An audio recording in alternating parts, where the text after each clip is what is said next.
No benefits, no claims, she's a fake vet. My brother jeered as the will was read.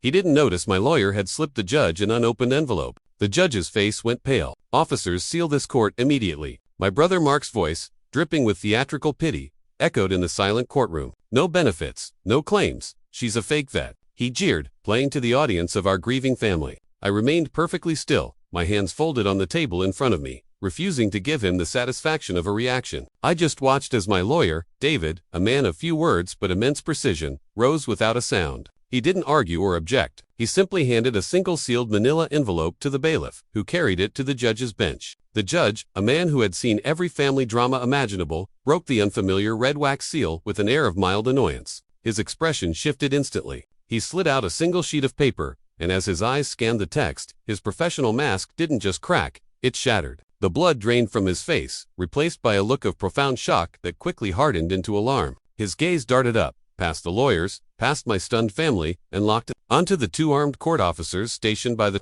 heavy oak doors. His voice, when it came out, was a strained urgent command that cut through the silence. Officers, seal this court immediately. The sound of the locks engaging was a deafening thud that sealed us, and Mark's confident sneer dissolved into a mask of pure uncomprehending fear. That final, terrifying click was the result of a decision I'd made 2 months earlier. Standing in a crowded room, filled with the scent of lilies and quiet grief, it was the day of my father's funeral reception, and I was watching my brother, Mark, the family's shining star, whose success was loud enough to drown out anyone else's, hold court. He was accepting condolences with one hand while checking his phone with the other. I stood alone, a ghost, at my own father's wake. A respected family friend, a retired Army colonel, made his way over to me, his eyes full of genuine sympathy. Before he could say more than a few words, Mark appeared, slinging a heavy arm over my shoulder. He gave the colonel a dismissive chuckle. "Don't mind my sister," he said, his voice slick with condescension. "She's got one of those government desk jobs where they track staples. We were all so proud when she said she was serving, but I think the most dangerous thing she's ever done is get a paper cut." The colonel's eyes flickered towards me, a question in them, but I just offered a tight, empty smile. In that moment, watching Mark erase me so effortlessly, something inside me finally went cold. Mark thought he was just telling his favorite joke.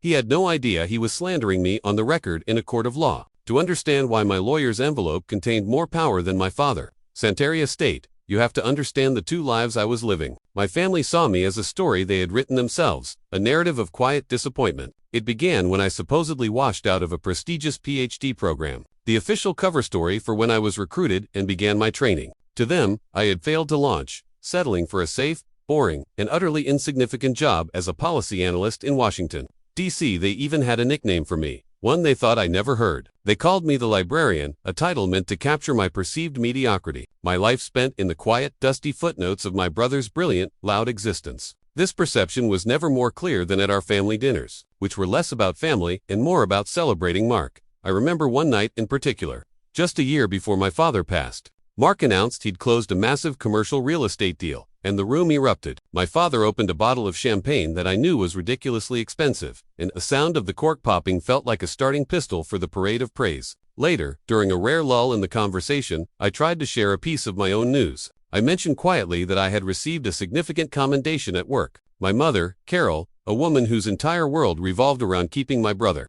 his ego perfectly polished, just patted my hand with a placid smile. "Oh, that's nice, dear," she said, her voice dripping with dismissive sweetness. "Like, employee of the month. Your brother just secured the old Henderson property. We're so proud. Employee of the month." The words hung in the air, so belittling, so perfectly targeted. I didn't see the champagne in my father's hand. I saw the 10 years of money as tight that followed me through college, the busted laptop I had to work 2 jobs to replace. I saw every one of my own small victories, a scholarship, a published paper, a personal best, pass by completely unnoticed, while Mark's every minor achievement was met with roaring applause. I just nodded, a familiar coldness settling deep in my gut. This was my role, the quiet audience for my brother's life. I had learned long ago that making a scene would only make it worse, so I stayed silent. The good daughter, the librarian, but my silence was a lie, a carefully constructed cover for a world they couldn't possibly imagine. My real life took place far from their celebratory dinners, in a place with no windows, no champagne, and no applause. It took place in a sensitive compartmented information facility,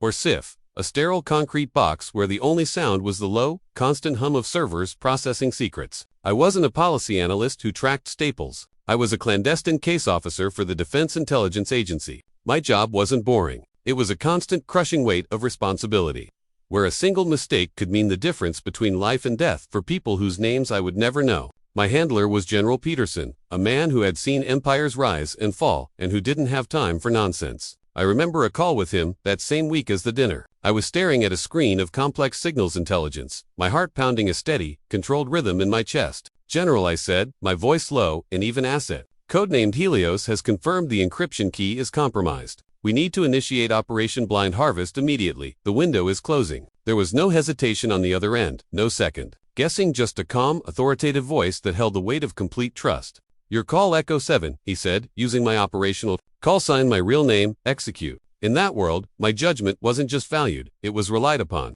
I wasn't the librarian. I was Echo 7, and Echo 7 made decisions that mattered. My service was a ghost. It had no official record, no VA card, no parade of benefits that my brother could see and measure. It was designed to be invisible. My father, however, he saw glimpses of it. He never knew the details, but he knew the long absences, the sudden trips, the weight I carried that I could never explain. And in his will, he tried, in his own quiet way, to acknowledge it. The document stated his estate was to be divided equally, but he'd added a personal clause, a single sentence that read, "I wish to acknowledge my daughter, Anya's, quiet, unseen service to our country." That one sentence sent Mark into a rage. It wasn't about the money. It was about the narrative. It was an unacceptable crack in the story he had so carefully maintained for all of us. The story of his success and my failure. He couldn't accept a version of reality where I had a secret, honorable life he knew nothing about. It was an insult to his position as the center of the family universe. And so he decided to burn it all down, contesting the will on the grounds that I had lied,